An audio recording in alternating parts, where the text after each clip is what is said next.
Hey, Hey, what's up, man? how's it going? Good. How are you? Great. How are you? Good. Tired? Very well. Just it's the pandemic, so every day is the weekend. Great. Now it's weekend after 6 p.m. Yeah, exactly.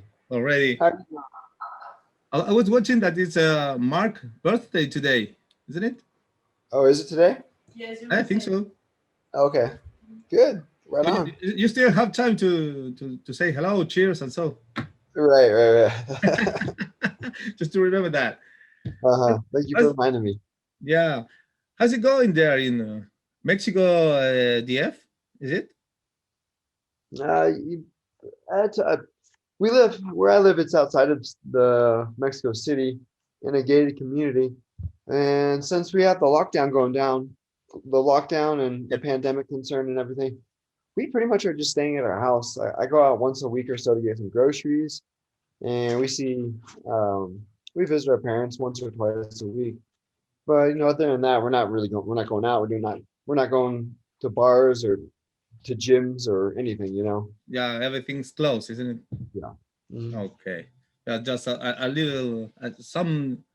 Some places just open for the tourist stuff and that's it. Like the coast or something like that.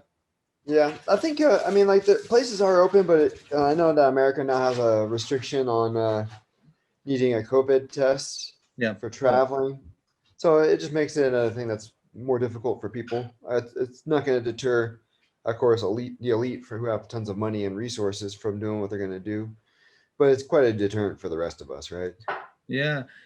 Today I was looking from UK stuff, to travel there, and Hmm. at least for Argentinian people, it's like you need to put $2,400 before to go into the country, just for Really? PCR exams or something. Hmm. So yeah, it's gonna be really. I was hoping that this year gonna be better. Like summer festivals, like Europe or United States, Yeah, but it doesn't look like. I think we're all kind of hoping for that, and we kind of have to take it day by day. Really, I feel like the vaccine is kind of like a Hail Mary pass, and that we've blown it. We've blown it on and taken care of it, and to where now we really have to rely. It seems like on a vaccine to pull through. And you know, uh, one way or another, I think people have to learn how to adapt to what will probably be a new normal. There'll be a new paradigm Yeah, where I'm not sure exactly what that will mean or what that will entail, but I don't think there's gonna be a new conscientiousness about how we go forward into the future, whether we're able to go back out in public freely or not. I think this is always going to kind of have a scarring effect, in that people are going to remember that, uh, the lessons of hygiene and so on and so forth. yeah.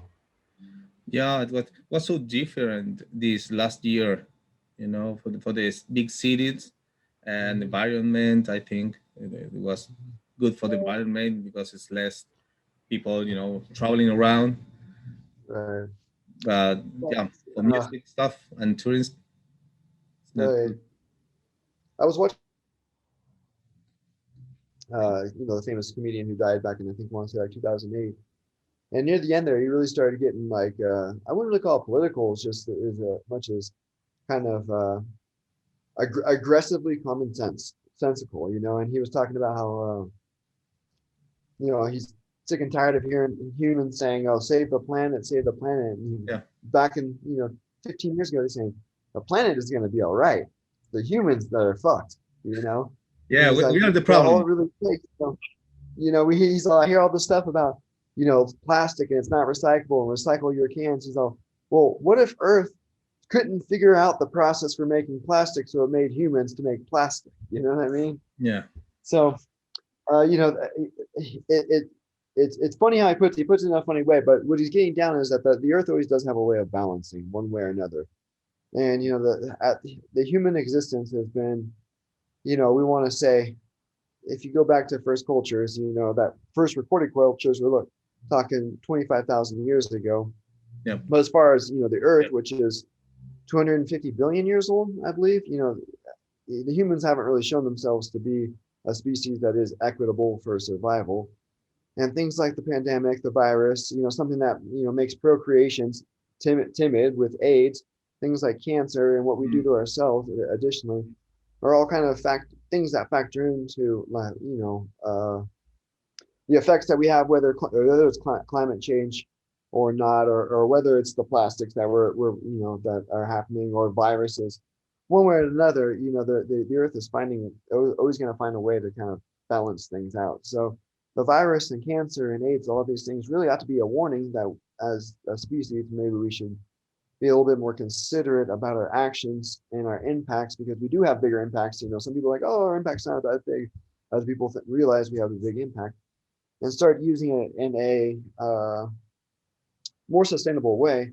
I think things like pandemics are really just kind of the lesson to be had, and it's not like a lesson from God as much as kind of a karmatic lesson, that if you go around abusing things, if you go around creating situations that systematically create poverty, forcing certain people to have to resort to maybe eating bats, which causes a jumping over of viruses to a human species. Those are things that are actually correctable. Poverty is something that is correctable. Yeah. We have the resources now to fix poverty across the world, so everybody can have food, clothing, and shelter. Doesn't necessarily have to be equally, but we have the resources to do it for everyone. And yet here we still have systems in place that keep people in poverty. So something like the pandemic is really just kind of like our karmatic impact, really. Yeah, and you have the opportunity to travel around the world at least this last years, Mm-hmm. and how do you see, it's very different, the places, the politics, about the environment and that stuff.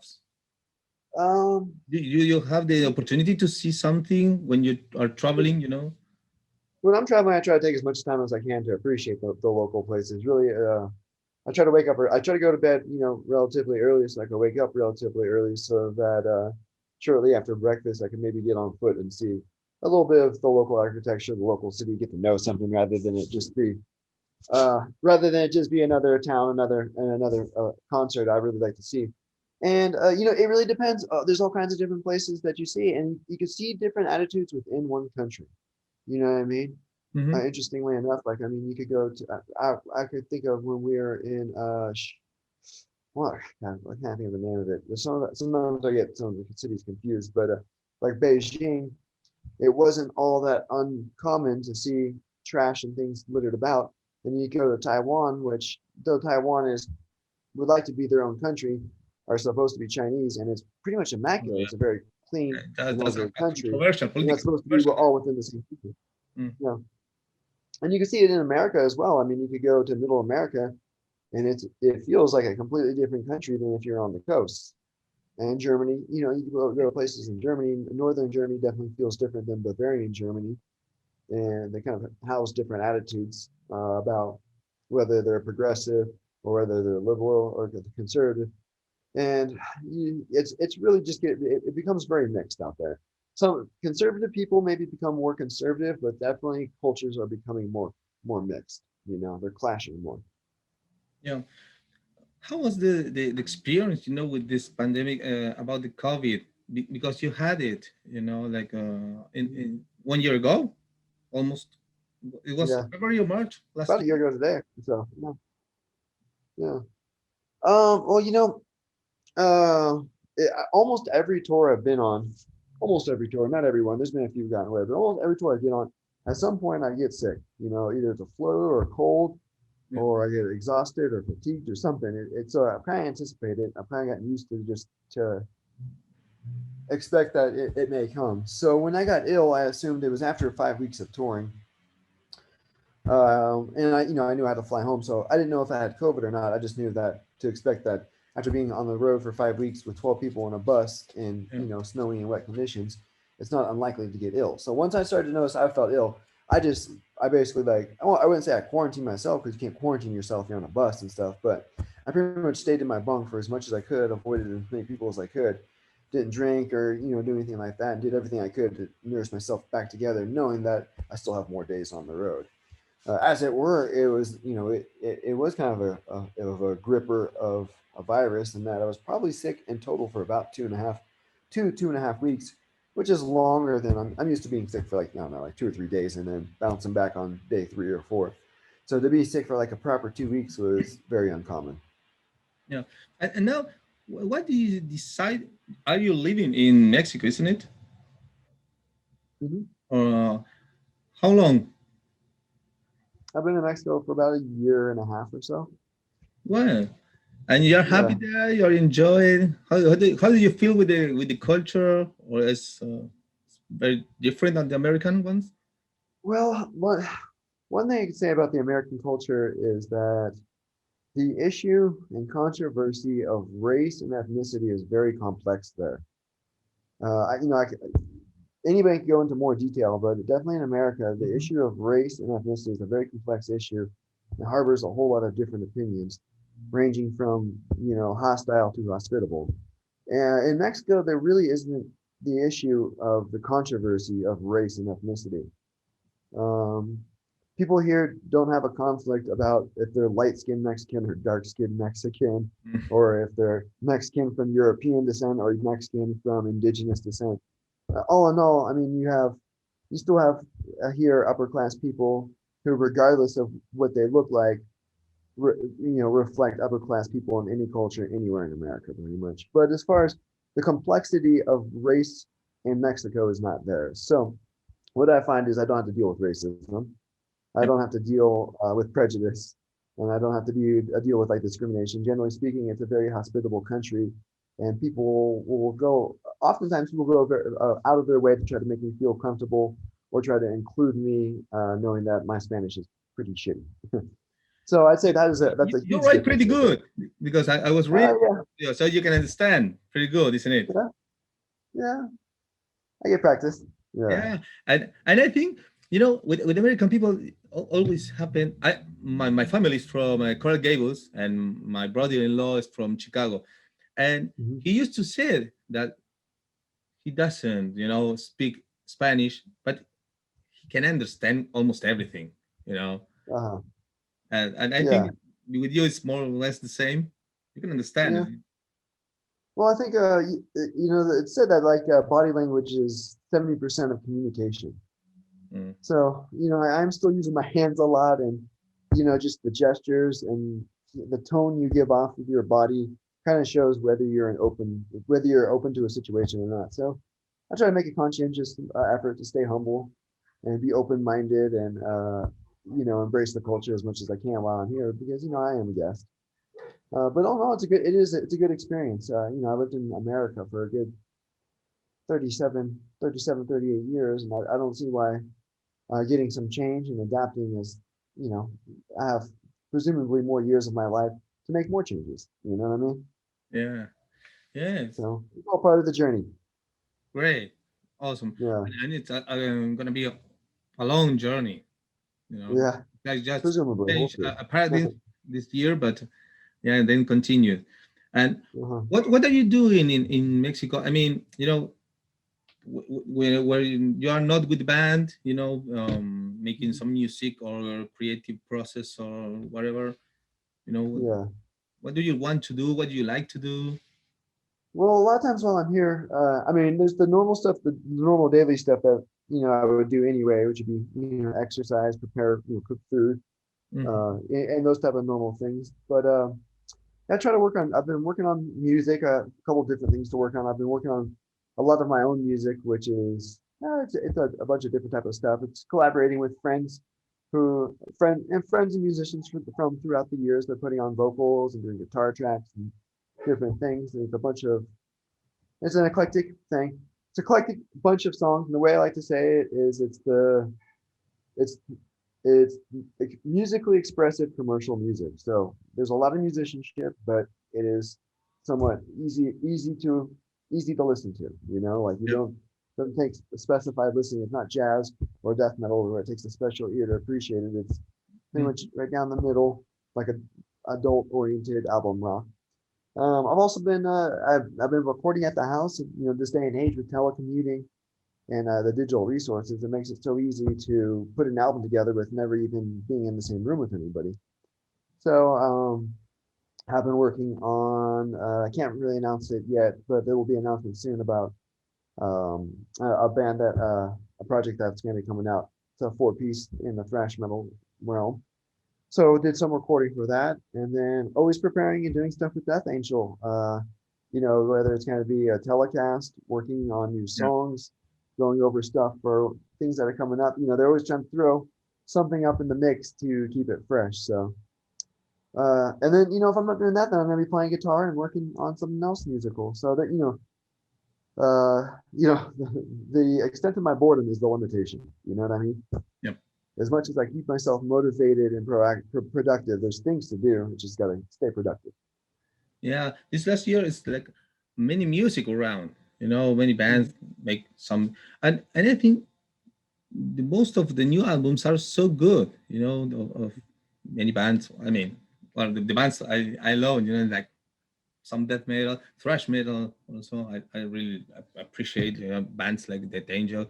Last week we talked with David White from Hidden, and also I Uh-huh. love that kind of music. hmm Um, what do you think about the thrash metal music scene these days? Well, before the pandemic stuff. Well, the thrash metal scene is really, it's really like, it feels like one big family. Mm. And especially if you kind of take that older generation of Exodus, Testament, Death Angel, and Heathen, those type of bands. It really, like, anytime we get together, anytime we're on the same bill or at a festival, we're always hanging out.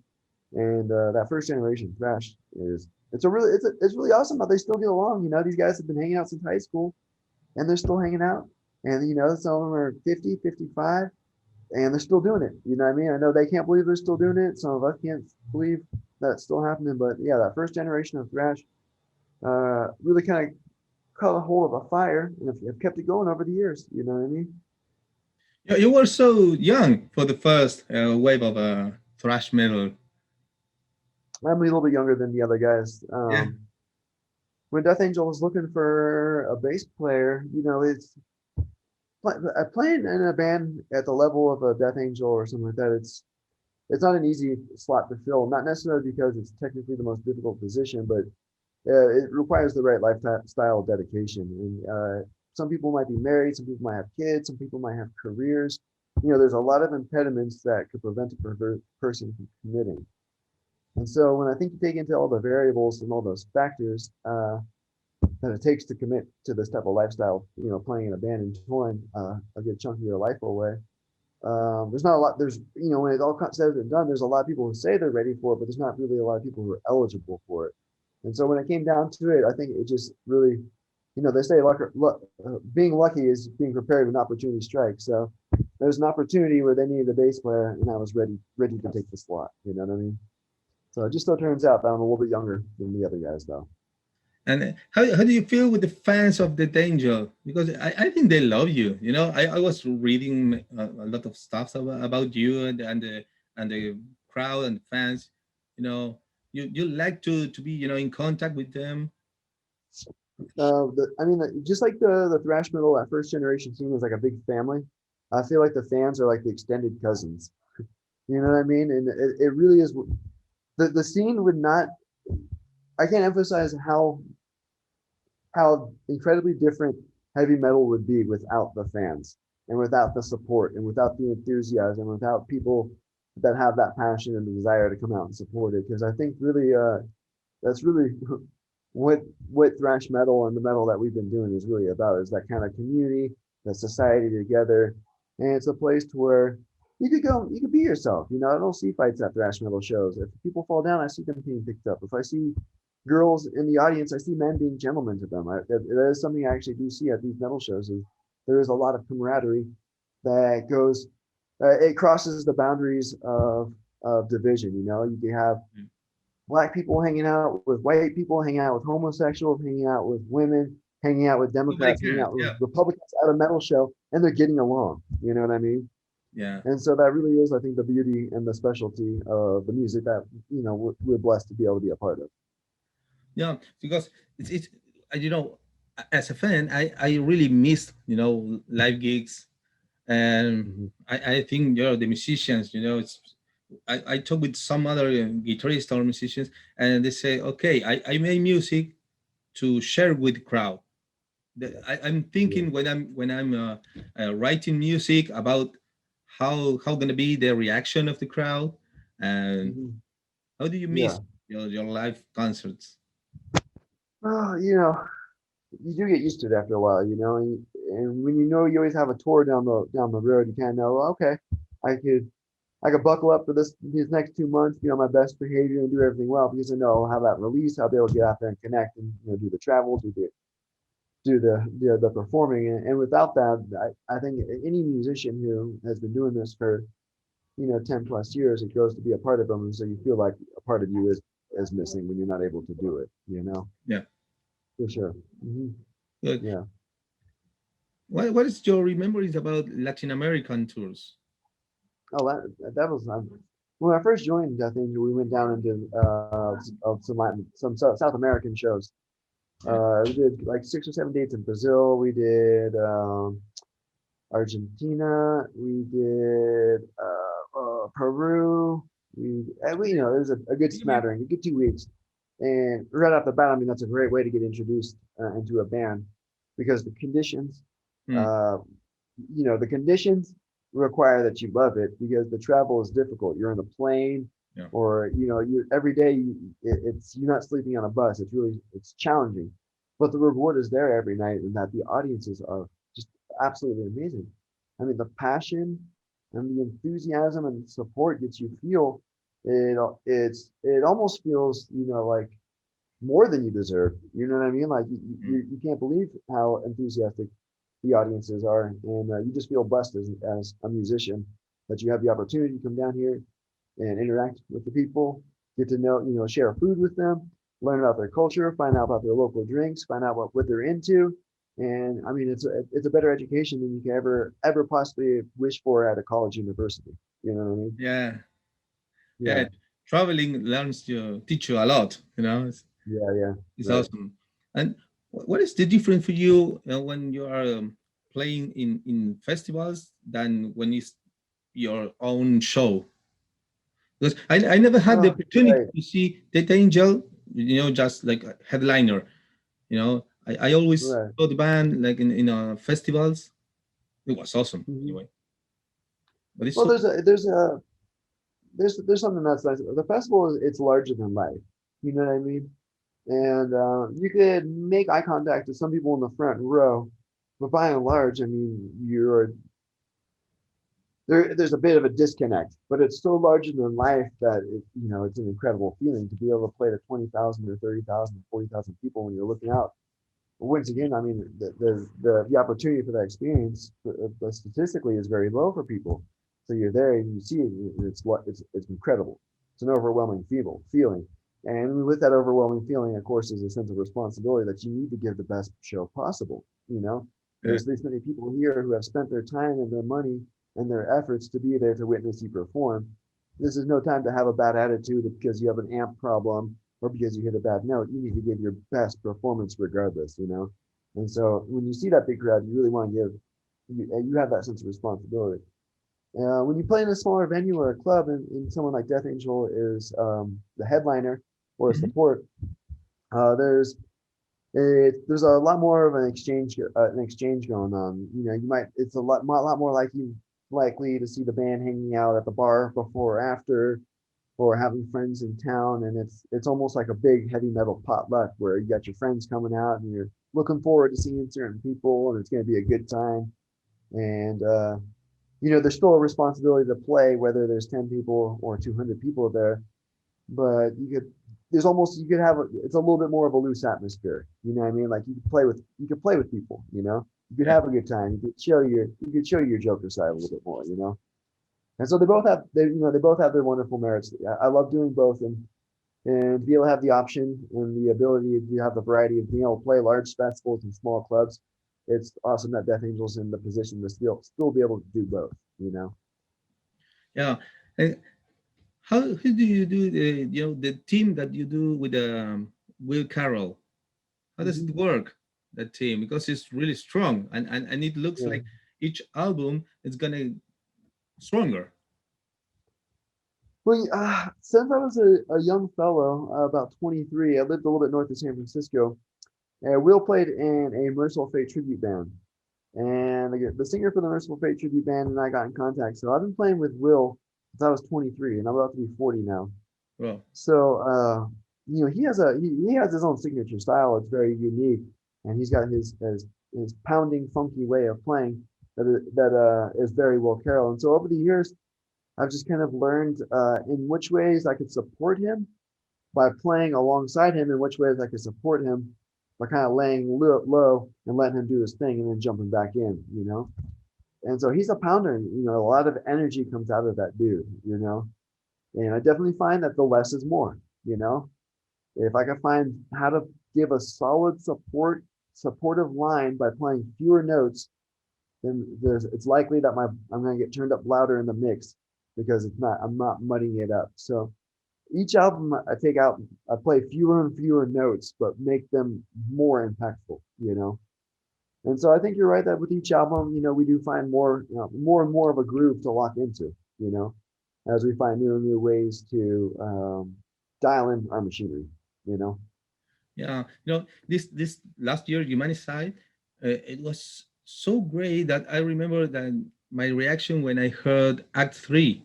It was the first big album I think for Death Angel when I was a kid, and I think I don't know, maybe, yeah, 14 years old or something. Mhm. It sounds so good. There's so many awesome songs, that you can imagine to mosh pit or something. Yeah, How do you that is a feel about classic. it? It was like I think that was Aggressor the is first an album I heard. awesome song. Uh-huh. Yeah, I remember when I still lived up north, right about the time I was joining that Merciful Fate tribute band. I was roommates with an older buddy who I'd met at a gym. He's Mhm. about 8 or 9 years older than me, and I remember him telling me, and, when we'd be working out, he's like, "Dude, you gotta check out this band, Death Angel." So I know you love Metallica, Megadeth. He's all, "Dude, but with Death Angel, when they came and played the River Theater, it was the event of the year." And so he'd been telling me, and he still had his VHS bootlegs from someone on a camcorder. And when you get a VHS bootleg from 1986, the sound quality's not that great. And I just remember being so excited and so enthusiastic, and then finally hearing the album Act Three and being like, "Wow, this sounds a lot more sophisticated than that bootleg that show that I saw." Yeah, I think still that album is a very sophisticated album, and that the songwriting really took a mature step forward on that album, definitely. And you like the acoustic stuff, the acoustic music, Yeah, like the mhm, under pressure song that make Rob and yeah, yeah. what's I've been trying to get Rob to play the his acoustic number from the Relentless Retribution album, Volcanic, mm-hmm. because it's a little acoustic number that he has. I put some bass on it, but it's basically an acoustic number. But it's a great little acoustic piece. And a lot of my friends who don't necessarily listen to metal are always like, "Oh, I like that song," and like, so I've been trying to push him to get some of those acoustic songs out there. Well, we'll see what happens. I don't have to sing them, so the pressure's not on me, right? Yeah. Uh, Good. And what are the bands that you like to hear these days? oh man. Well, I Are always go the back same? to I the mean, classics. are the same bands that when you were a child or a kid? A lot of the bands are still the same bands from when we were a child. Like I'm never gonna get sick of Black Sabbath Okay. or Rush or Led Zeppelin or those first Metallica albums. I'm always those Golden Iron Maiden albums. When it comes to new music, I just start these days I just start getting more and more eclectic. Really, I start listening to Japanese '70s fusion jazz, or I'll be listening to gosh, what do I even listen to?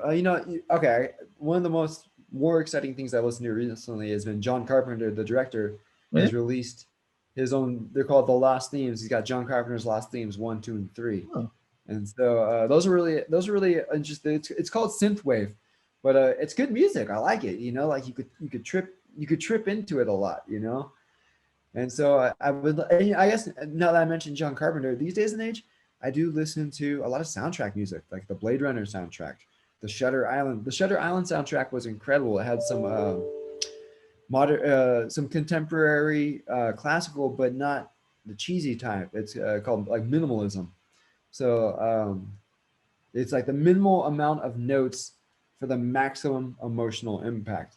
So there, one of the artists was like Gustav Mahler, and you listen to the music, and it's like it's haunting. It's really haunting music. So stuff like that. Oh, recently I checked out. There is a pianist virtuoso from Ukraine living in Germany named Vika. She played on the Deathangel album, and she just released her first solo album, and it's very dark and disturbing piano music, Mm-hmm. but very emotional. And so, I try to just be open minded, checking things out. And then I try to keep an ear out for a couple of the rap artists I like. J. Cole, always being an interesting artist Oh, of yeah. the hip Yeah, hop it's a classic nature. one. Right, right. So, and Kanye West is going to release something. It's been crap for a while, but I'll listen to it before I call it crap. You know what I mean? Yeah. And same with Kendrick Lamar. I'll see what's going on with Kendrick, see if he's releasing some stuff. Thundercat as well. And then other than that, just going back to the classics, checking out the old Eric Clapton, Jeff Beck, Stanley Clark, things like that. Yeah, and some classic music also. Do you like that? Isn't Yeah, it? yeah, yeah. I love the classical music, definitely. Yeah, Bruce Lee once said, if you're gonna kick or you're gonna punch, do it with emotional content. Oh, And I that's think right. when That's so awesome. I think when Because it it, comes, it, it depends yeah, on how you feel, isn't it? so when it comes to the music, if the emotional content is there, I feel like I'm gonna hone into that and appreciate it for something or another. I can't profess to be a big country artist fan, but there are even a couple country artists who I feel like they've got an emotional content to them, and I enjoy their songs. You know what I mean? They Yeah. seem like they have something genuine to say there, and I can't deny it. You know what I mean? Even if it is hokey, boom chick, chicken scratch sound and stuff. There's something there that's genuine. And so that's kind of what I connect to. And now you get some influence from the Mexican music, or no? They just hear something and that's it. Well, it's not so much the banda, but the mariachi bands have incredible guitar technique. The banda might have good guitar technique too, but that's a lot more about the trumpets and the tubas and things like that. You don't see so many stringed instruments. Where with definitely the uh, sorry, I lost my train of thought. Not the banda, but the not the ranchero music, but Yeah, the natural the music of a. mariachis. The mariachis have a lot of strings. They got violins, Mhm. and they have incredible technique where it seems like they're flicking with their nails down and using their thumb on the up. So they always have a very strong attack. So Yeah, yeah, I do absorb some of that what's going on here, and of course the percussion element is very strong here. When you I'm not sure what it is, but it seems like Latino people just have a natural inclination for rhythm. You know what I mean? yeah. You must to learn, but it looks Yeah. like natural for them, isn't it? Yeah, right? I swear. Yeah. Sometimes So I looks try to learn what I so can. easy when you see Hmm. them play. And well, Yeah. I'm not a musician. I love music, but I'm not a musician. I'm so bad. So I prefer to do other stuff, like take photos. Or now we used to promote some festivals, but unfortunately last year nothing, and this year nothing. Hope And next summer, our summer, it's winter time for you, but it's summertime here, so we must yeah, to wait until, I don't know, January or something like that. right. um do you have any confirmation about the summer festivals? Because Well, I was earlier reading, we for did. example, Glastonbury were canceled like 2 weeks ago, but the Metal Right. Fest, I don't know if they continue. We were confirmed for some festivals in 2021. I'm pretty sure they're not going to happen. I think what Death Angel we're going to try to do is we did a telecast in December for our annual Christmas show, Yeah, and we had a lot. I mean, we had a lot of fun. Like it was a blast. It was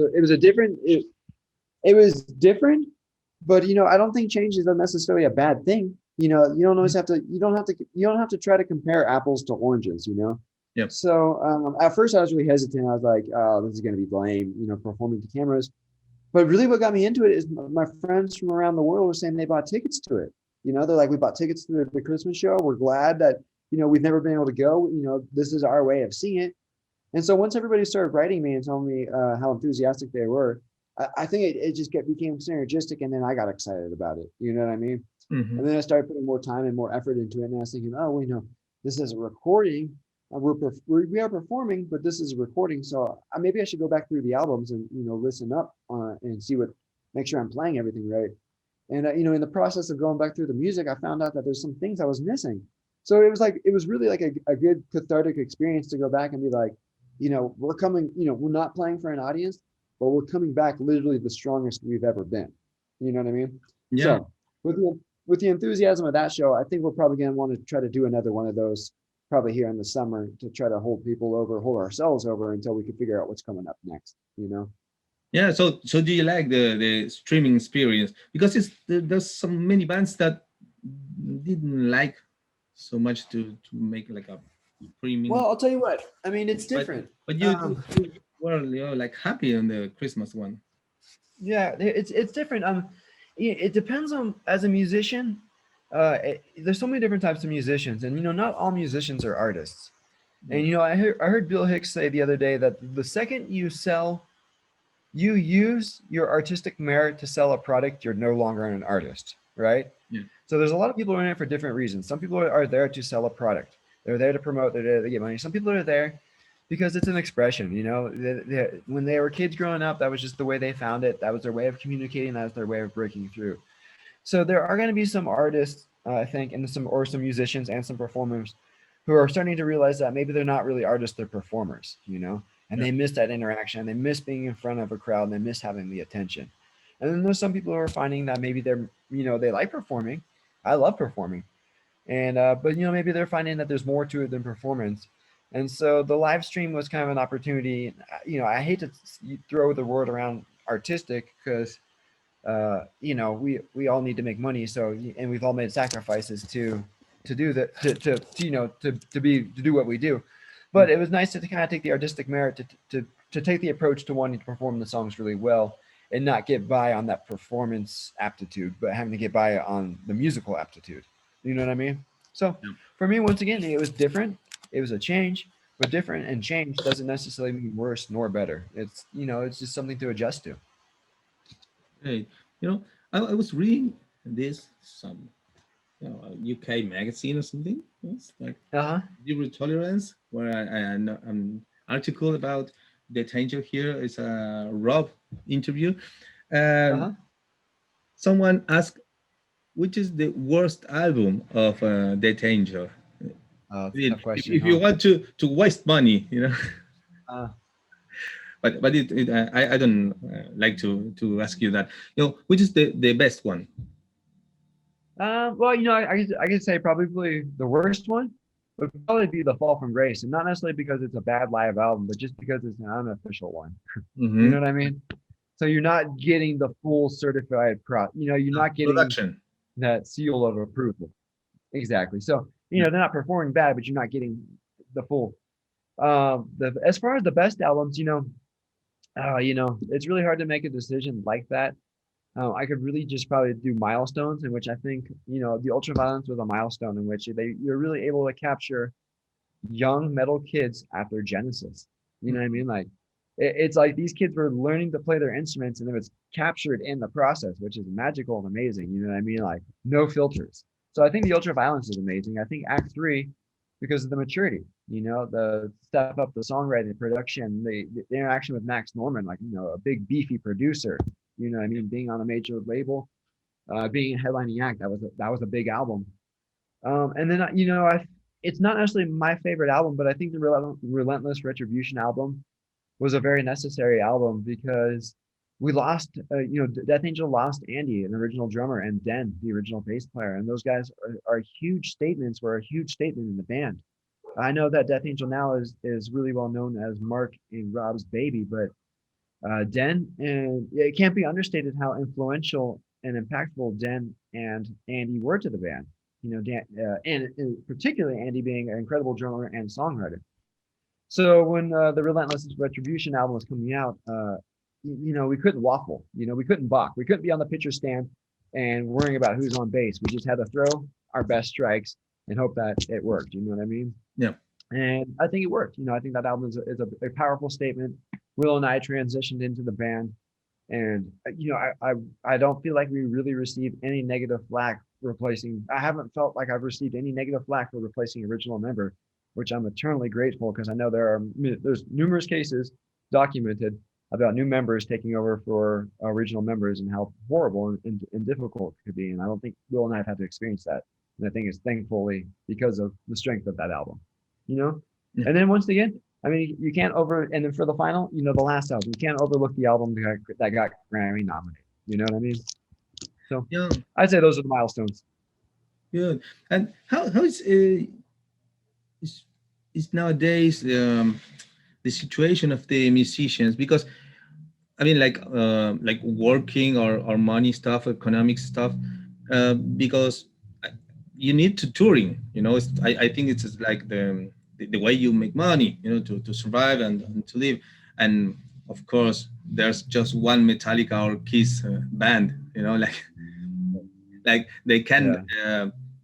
not to play gigs for a couple of years. That's no problem, but the other Right. musicians must to make something new, but touring, merchandise and stuff. Yeah. Well, um, every band has its own dynamics, the business dynamics, and I really don't think they're at this point. I think maybe back in the '70s there was a conventional business model for a band.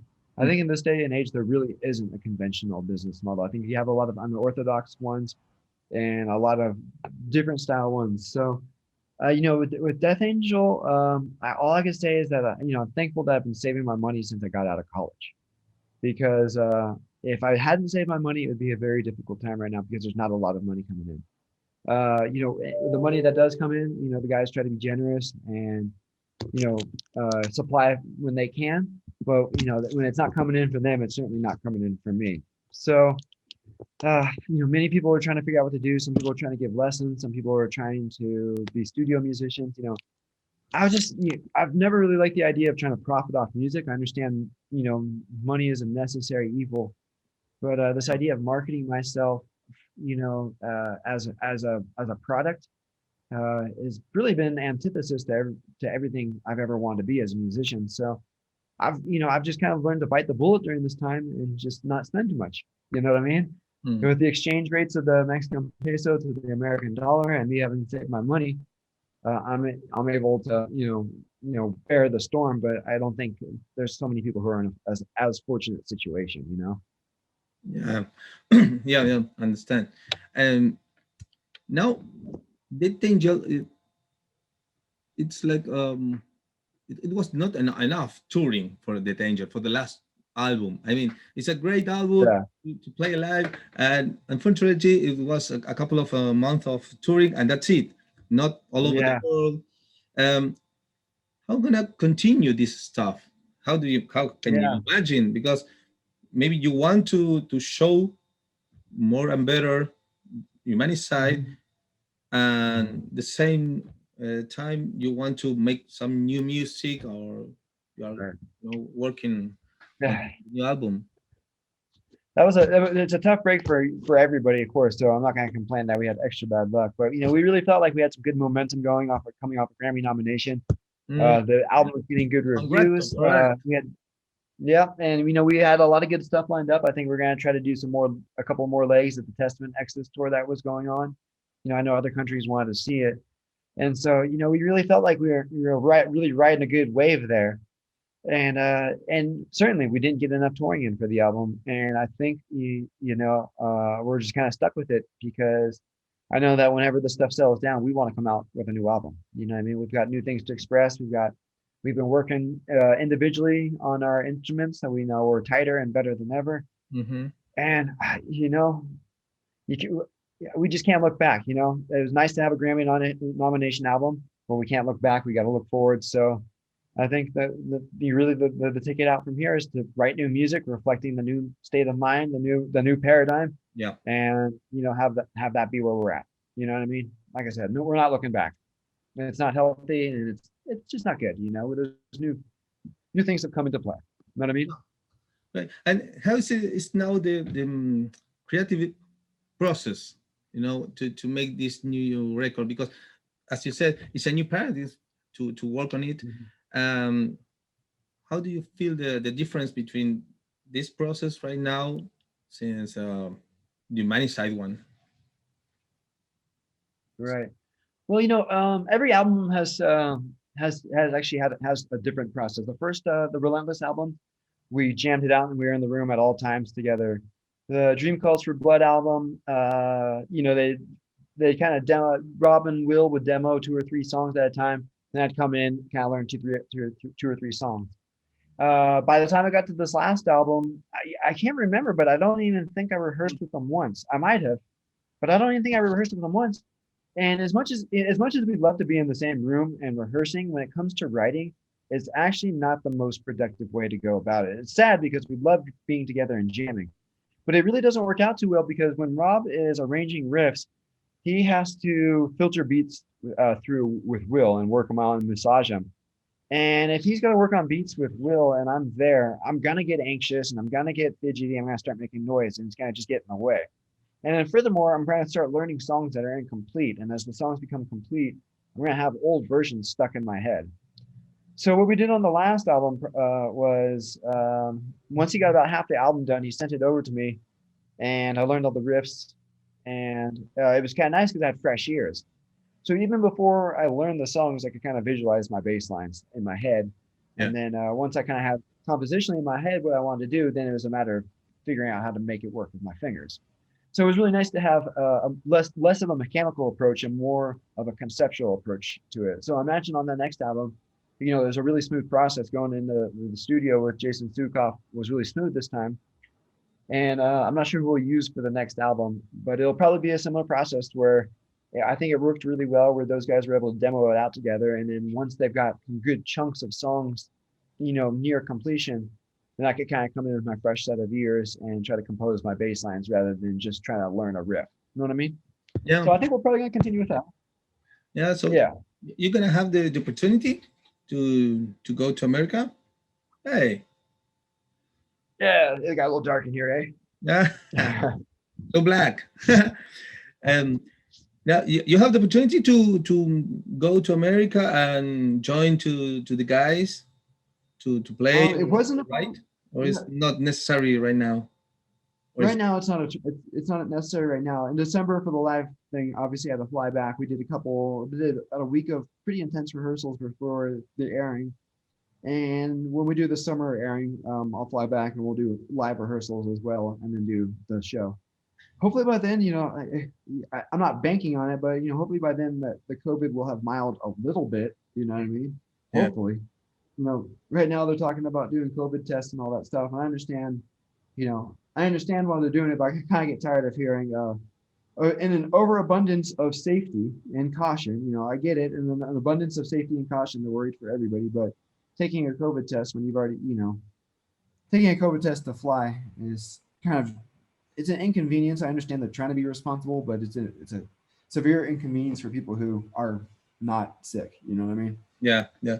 And when you fly, you must to make a quarantine like some days, No, or no? It's not. no. It's not. The airlines require a mask at all times. Of course, and when I'm in public, I'm wearing my mask Yeah, anyway. You know what I yeah, mean?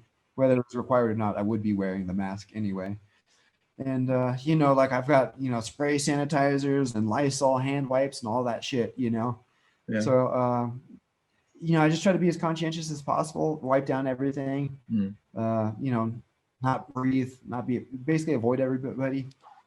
I mean, it's sad how pandemic makes everybody suspect of everybody else, right? Like you walk through Yeah. the grocery store and you look at everybody else like they got a disease and you're gonna get it from them, right? I mean, I do it If, at if, this if point. someone, when I saw a post of you these days in a zoo or something, with the fat Uh-huh. butterflies, um, and Oh everyone yeah, with the mask. But if someone makes like, yeah, uh, yeah, yeah, right, right, yeah. The whole room gets tense. yeah, yeah, that's Yeah. looks bad, looks Yeah. bad. But there wasn't a lot of travelers on the airlines when I went. It was definitely under capacity. Like both flights I was on were under 40% capacity. which is Oh, pretty goddamn nice, I gotta say. Having a whole aisle to yourself. Stewardesses are super nice because they're not overworked. You know what I mean? The yeah. customer service is great now. That's like a first class all the time. Yeah. But just about. They're a lot nice. Like I said, they're not overworked. They're a lot more friendly. Yeah. That my mother came from the United States these days, and the flight from States to Buenos Aires, it was like as you said, the capacity and stuff. But then I live in Patagonia. It's like 2,000 kilometers from Buenos Aires, and Mhm. it was full. The plane were full from Yeah. Buenos Aires to Yeah. here. So it's like, Mhm. come on, we must Yeah. be conscious. And Well, yeah. everyone, Unfortunately, I think the pandemic really does kind of have a pyramiding effect where it affects the underfortunate and the least privileged the worst, and it affects the most privileged the least. You know what I mean? yeah. And I think that comes out, and I think it gets reflected in services too. Smaller airlines going to smaller places are going to have to pack out their airlines to make it cost effective or whatever. You know. Yeah, in Mexico, it's available to make gigs right now. Or, I mean, for just a few people or something, or not yet. I think every establishment is kind of taking it on their own to Um, establish yeah, what it is. So you could probably find some live gigs. I've had some offers to go to some clubs and stuff. I've had to refuse simply because I have the responsibility to the family who I see twice a week here, and people I'm interacting with. yeah, As much as that, yes, I would love to go to a club and see a live act and maybe jump on stage and guest on a song would be amazing. I know it's not the responsible thing to do. You know what I mean? yeah. It's, So it's not it's not the right time. That's it. Just not right now. yeah, Yeah. just If I like lived in a community of all people who are 25 to 35, all right, but I'm hanging out with people of different ages and stuff. The family is different ages, and the responsibility is too great you know, to throw caution to the wind. yeah. Now you're enjoying, the lockdown. Is like I mean, you enjoy your house, your family, or Yeah. you Yeah. can do it. Well, I don't think being this shut down and this removed from society is normal. Hmm. And so I do go through times where I get kind of bummed out. You know what I mean? I'm kind of like, well, how many days in a row can I try to stay productive playing music or exercising or cooking and doing things before you kind of just have I call it discipline fatigue. You know what I mean? There's just a certain point where you're trying to be so disciplined, you just get fatigued of it. You know what I mean? Do you like to cook? Yeah, I do. And you Mhm. like the Mexican food, of course. I think so. I'm a vegetarian, so it does bar me from a good chunk of Mexican food. But I'll tell you what, I will just about eat any salsa. I love salsa, Also, and I love spicy, tacos, and I spicy food. love cheese. Oh yeah. I love it. I'm not gonna say the spicier the hotter because that gives the wrong impression. Oh yeah, But oftentimes with more spice is more flavor. So there's a balance. Sometimes it gets so hot you can't taste it. I don't like that. But if there's flavor with the heat, I dig it for sure, for yeah. sure. Well, yes, it's Yeah, full of new flavors, Mexico.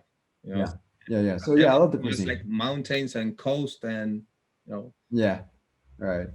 all Yeah, that. so my stepmom here, she will often we trade recipes. I'll cook her some cook. I'll make cookies for her and make pizzas for her, and she makes salsa and sends it home for with me. So I get all kinds of amazing, great homemade salsas too. It's awesome. I mean, for me, like the totopo is like just the shovel to get the salsa in. I Yeah, don't care about like fuck the totopo. You know what I mean? Like yeah, I'd yeah. almost eat the salsa with the popote. Okay, so we can say that you discovered your place in the world these days, at least. Well, I think I do enjoy it here. I'm not sure if I've ever really considered a permanent home simply because for a long time now I have had the desire to go to Europe. You know, Yeah, uh, you yeah, right. and my girlfriend is Mexican, but she also has Spanish citizenship, and I love the Mediterranean. If I was in Greece, or if I was in Italy, or if I was in Spain, or if I was in Portugal, any of those four countries, I feel like that's like the place where I feel like I could die. You know what I mean? Yeah. Why do you like those countries? Because of the ocean, maybe, or the sea, or The people? ocean, I like the climate. You don't have to deal with Yeah. snow. You got a nice warm climate. The cultures themselves, I find to be like a little bit more of a mix, and they're warm. I think the Spanish culture, generally speaking, is a warm culture. I've always had wonderful times in Portugal and with the Portuguese people. Yeah. And Greece and Italy, of course, are known for their amazing cuisine and their amazing hospitality. So, Yeah. I know we look at them as like four distinct countries, and I know that yes, they are distinct cultures with their all their sensitivities and uniqueness. But to me, it embraces a bigger culture of Mediterranean, and I think that is the Mediterranean culture in general is one. The food, the hospitality, the closeness to the beach, the warmness of the The weather. I think all weather. those things Yeah. just really appeal to me. Yeah. And I think just all of that together appeals to me. I think the city layouts appeal to me too, being able to have the essentials that are pedestrian friendly, having good public transportation. All Yeah. those type of things really appeal to me. And so, and for those reasons, that's why I like Europe. For those reasons, that's why I like the Mediterranean area. Spain to the Greece area, Yeah. and just the proximity to other countries too. It's so nice to be able to be, in somewhere like Spain and really only be about an hour and a half flight away from a place like Germany, get a whole nother experience. From Germany, you're maybe a 4-hour train ride away from Austria, you get another experience. From Austria, you're maybe a 4-hour train ride from Prague and Czech. And so, as someone who enjoys history and enjoys architecture and really it does enjoy the variety of culture, living in like Europe for me, it's almost like a cultural buffet. You know what I mean? Yeah. Yeah. I used to go until last year. Every year, Mhm, for the summer festivals and so, like 2 months in Europe, mhm, traveling, watching mhm. bands, live gigs, and so. Uh, I really enjoy it. It's like Yeah, a work, but you really enjoy it. You learn a lot, and as you said, 1 hour you change a country and change culture and change everything. It's food, right. people, language, Yeah, it's also architecture. It's awesome, so interesting. right. I know it's got to be difficult for you because I know you love going to shows. I know you love going to festivals and be able to do those things. How are you dealing with it? Yeah, for us it's not so easy. And if you come to Argentina, for example, our country is like 5,000 kilometers long, so, Uh so huh. you need like 50 hours to change a country, to another culture. Uh huh. It is Right. it's like Yeah. Brazil, it's so big. So Uh, big. Yeah. and of Yeah. course, we have no trains as Mhm. Europe. And yeah, it's not so easy. I think Yeah. South America, you just can go easily to the capital, to the main cities, and Mhm. then it's quite difficult, you know. It's unfortunate that really it seems like almost all of the Americas, from most of Canada all the way down to Brazil, Yeah. the infrastructure of the cities is not something that had the ability to develop over centuries. So you don't have centrums or centers of cities that were developed in pedestrian and horse and carriage times. The Americas were rebuilt upon a time that was really more based on an automobile. You know what I mean? Yeah. And so you do have vastly different infrastructures and infrastructures that a lot of times are short-sighted, and we have the problems like we have in the U.S. And as well as South America, that the public transportation really isn't very well set up.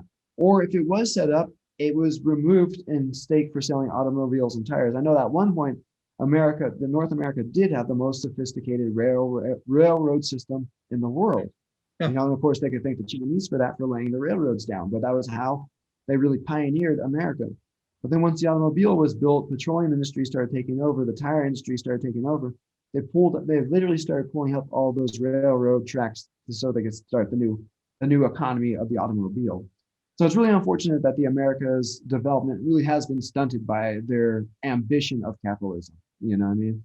Yeah. I think just Mexico and Brazil are the places that you can go, like 7 or 8 main cities, big cities. Mhm.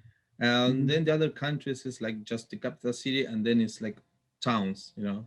Right. So it's the Yeah. development is just in the main cities, in the capital cities. Right. Yeah. And That's more or less. That's how it is in a lot of places, though. America really likes to tote itself as a first world country, but I say within any first world country, you could find the third world country, and there's definitely areas within America that are just as rough and just as impoverished as almost anywhere I've seen. There's definitely some places I've seen that out they aren't as developed, and that they might have still dirt roads, but the people aren't impoverished. if that makes sense. Whereas in America, you'll have paved roads, but you will have communities that are uh, just in the worst conditions that compare with the worst conditions anywhere. They're brushed over, they're not talked about, they're kept out of sight and out of mind, but they do exist.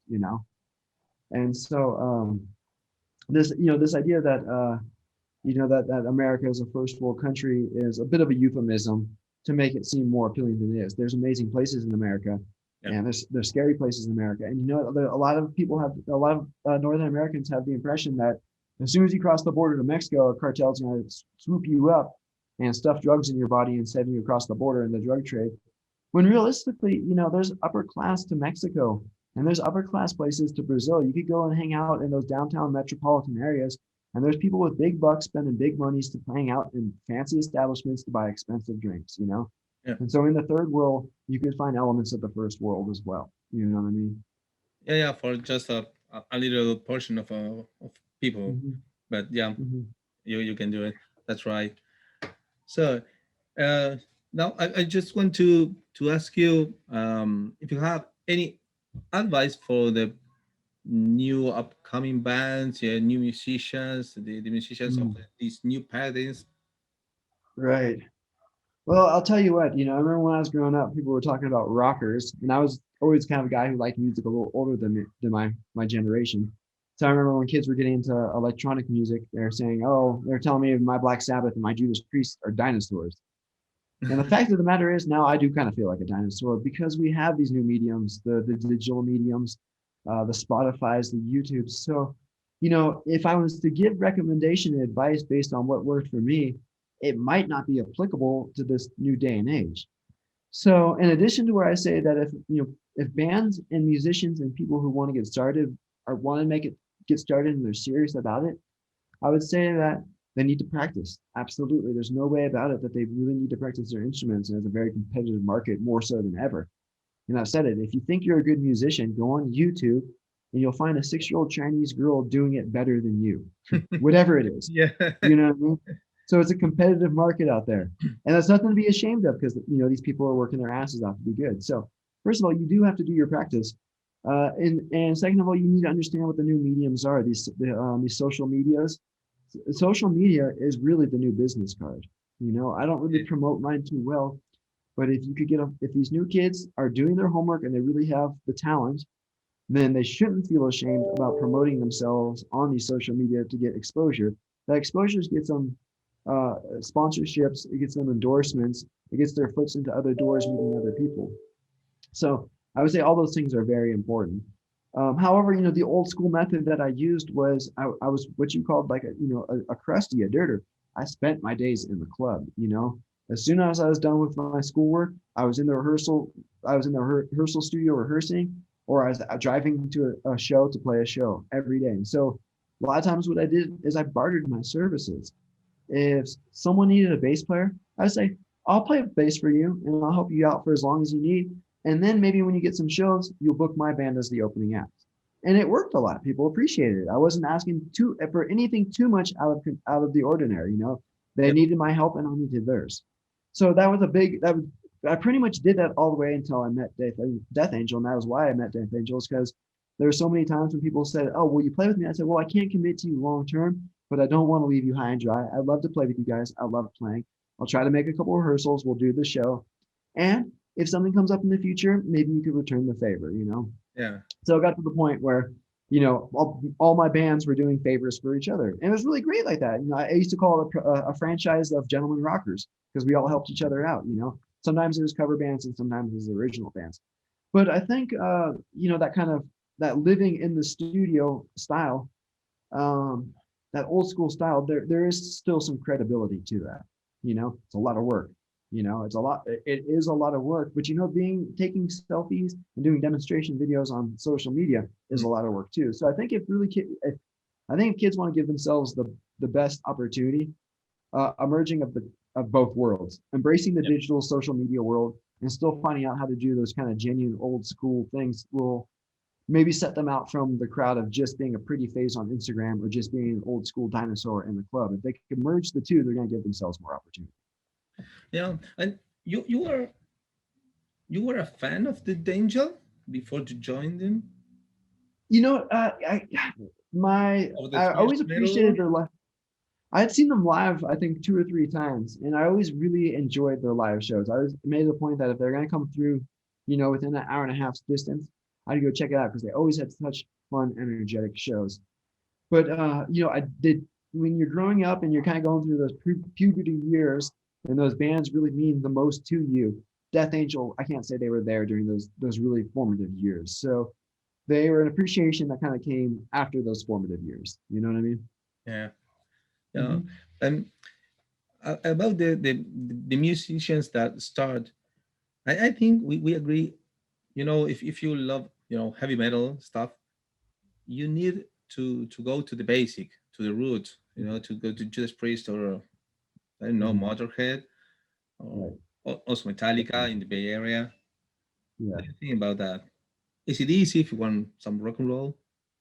Well, all those first generation bands and those first wave of bands, it it was like I was saying about Death Angel's first album. It's a genesis. It's a creation.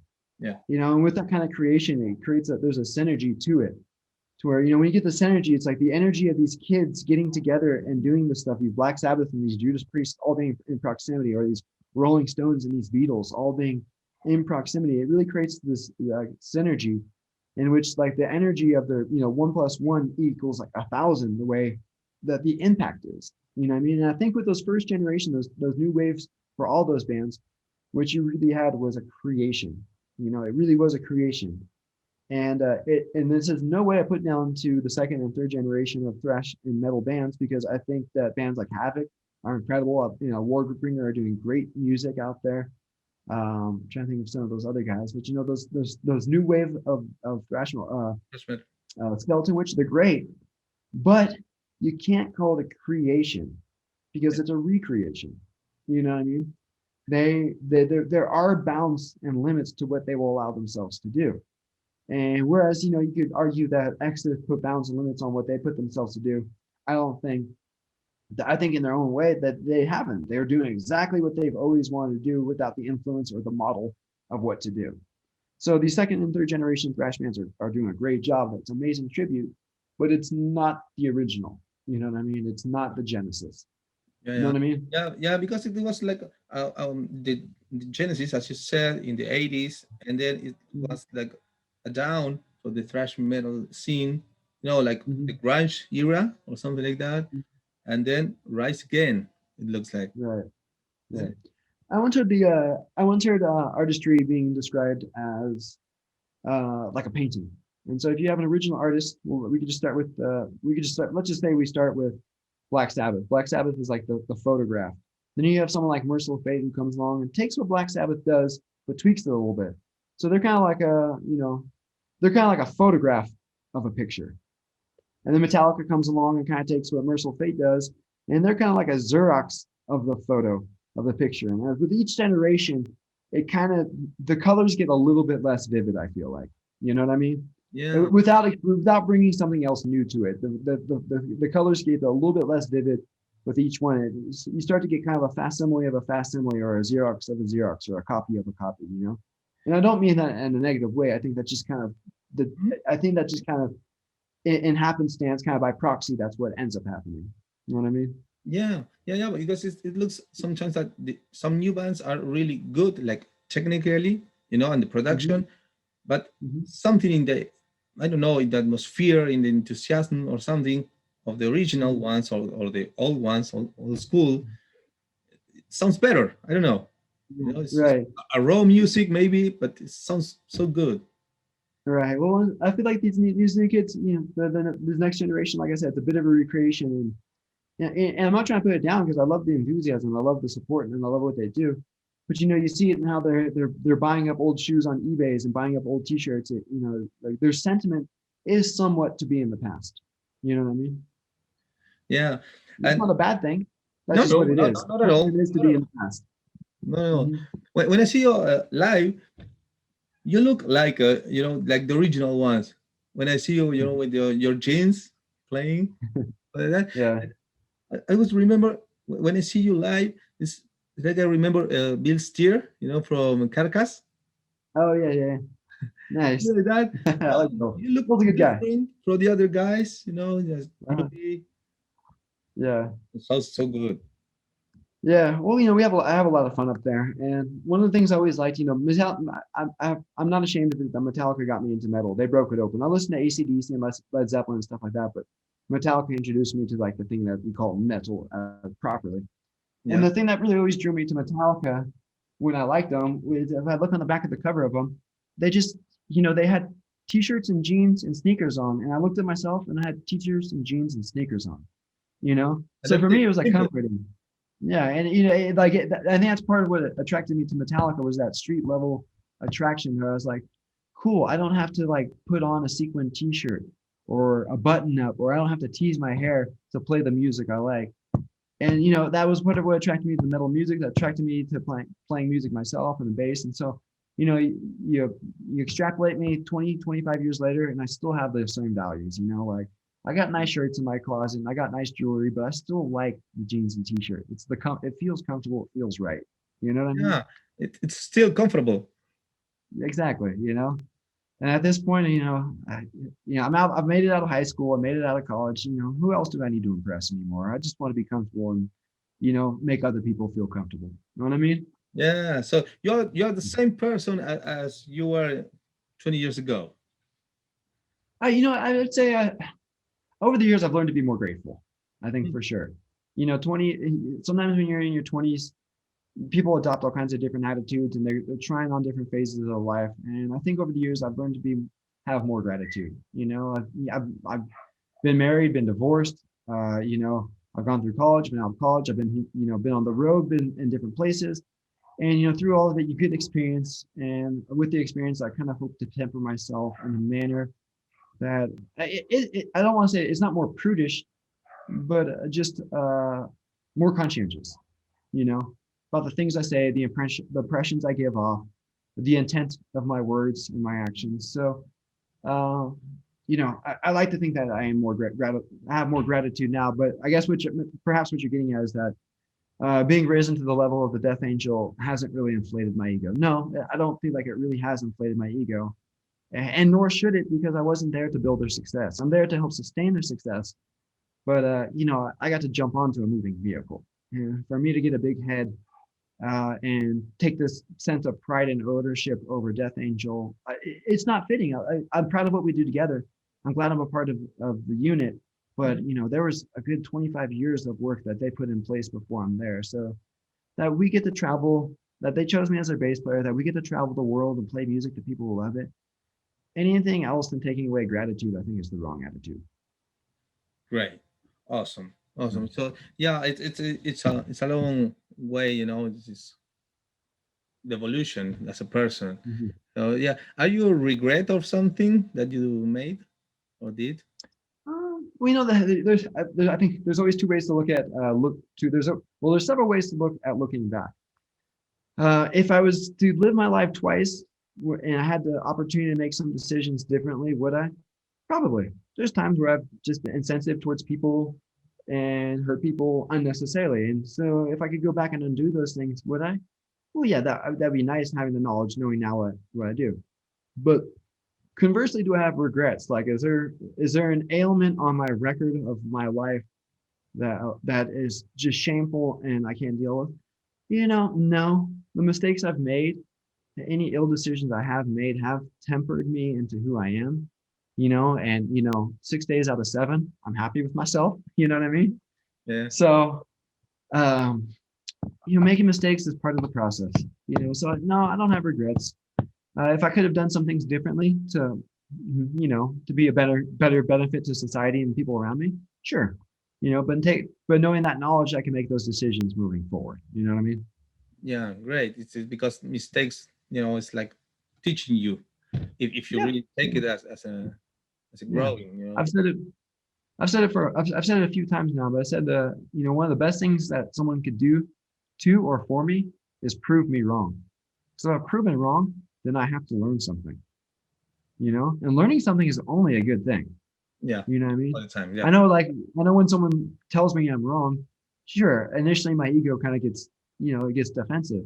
But ultimately, once, I get over being butthurt, I've learned something, and that's an empowering thing. So, Yeah, and that's as I get for older, you. Yeah, it's yeah, important for you.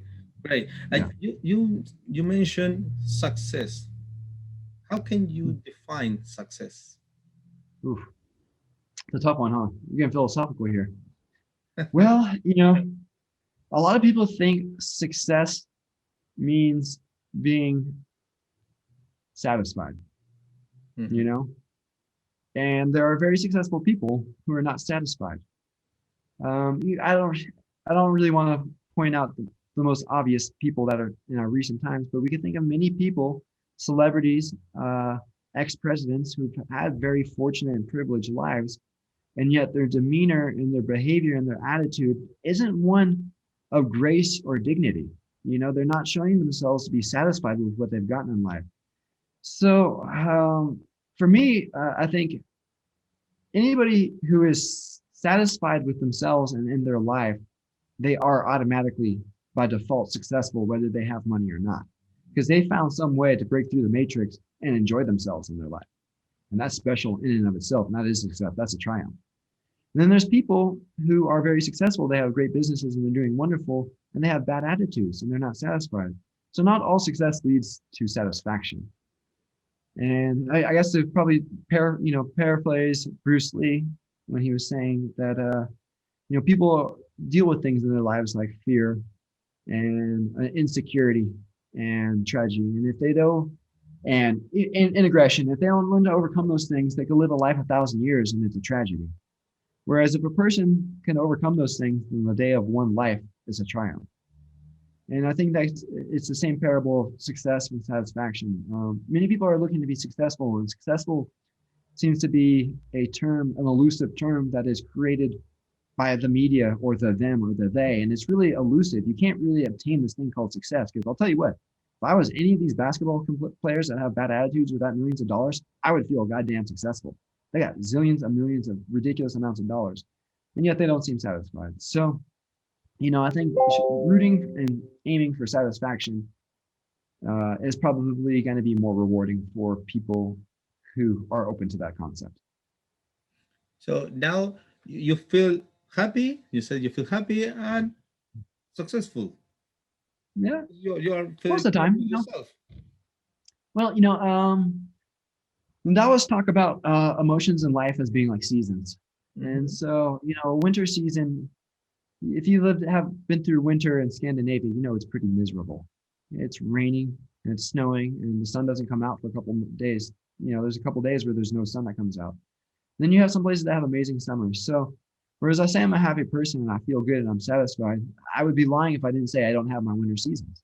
And I do think it's natural. I try not to trip out when I'm in a bad mood or I'm going through a particularly bad attitude because I do think it's natural. If our seasons are going through different cycles, I, you know, I guess I'll just put it this way: if I met someone who was happy all the time, they would probably make me skeptical. Hmm. You know what I mean? So I do have a bad attitude. I do. There's times I wake up and I'm absolutely an asshole. I admit it, and I Yeah, hate it's it when like I'm like that. not trustable, isn't it? Yeah, you know what I mean? Like, what are they hiding? Why are they happy all the time, Hmm. right? Like, I just don't trust it, and it just doesn't seem balanced. You know what I mean? Part of what I do have a dynamic character at times in which I could go in really bad funks. And it's not, and I'm pretty sure I'm not bipolar. I just think it's natural. I think people go through this where they just go through funks where you can only take so many good times before you need to recharge and get some introspection. And then there's times where I'm on a roll and I feel like I can't do wrong. Like I feel like I'm in the rhythm of the orbit of the earth going around the sun. I feel like I'm in that rhythm and anything I say or do is good. But they're both in flux. Neither of those states are permanent. So if I say I'm happy, it's not permanent. If I say I'm sad, it's not permanent. If I say I'm angry, it's not permanent. I am experiencing all in a days, in a week, and in a month, and a year's time, I'm going and experiencing all these different feelings and emotions. Great, great, awesome. It's so nice to talk with you, guy. But I think you're not so comfortable. Are you comfortable sitting right now? Um, I'm pretty limber. I end up moving around a lot because I am kind of limber. Okay. Yeah. Well, it's awesome to talk with you, to know you better Oh, because thank you. all the time I saw you, on stage, and of Of course, I love the band, and I know how do you see and how do you the emotion, when you're alive, the music with all the guys together. Um, Yeah, yeah, I wanted to try to know the person, behind the sure. stage. So I appreciate it, man. that It's were a been, little it's bit been enjoyable. the idea to talk with you. Of course, I really appreciate your time that you gave Oh, us. it's a pleasure.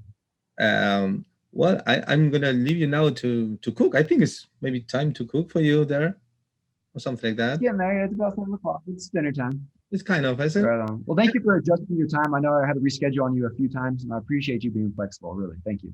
Thank you so much, and hope to see you pretty soon live Yeah, we'd love to with come. some I would love to come back down to Sacramento.